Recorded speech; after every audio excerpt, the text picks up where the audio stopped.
So finding the exact values of trig functions when the terminal side does not fall in a quadrant, it actually falls on an axis line.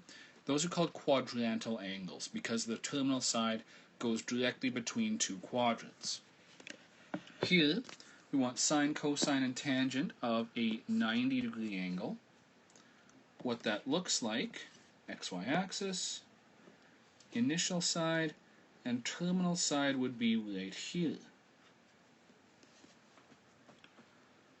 So creating a triangle out of this would be impossible. We wouldn't have a hypotenuse, or we wouldn't have an opposite depending on which way you look at it. So in these cases, using a calculator is perfectly acceptable. So if we go to the calculator, we need to make sure first that it's in degree mode. If you take a graphing calculator, it's not, so we'll change that. We can just type in each of the individual items we need to find. So the first one, sine of 90 degrees.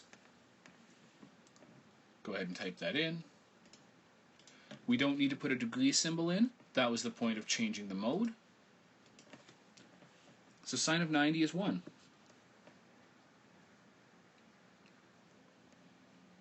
We can do the exact same thing with cosine of 90.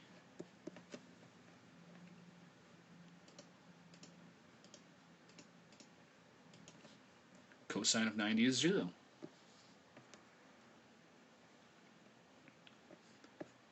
And lastly, tangent of 90.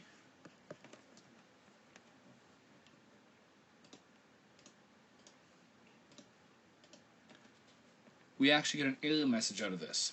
Now this is not because we typed something in wrong, this is due to the definition of tangent. Tangent sometimes gives us non-real answers. In general, we call it undefined. In some situations, we could say no real answer. In some situations, we could call that infinity. But for now, we're going to call that undefined.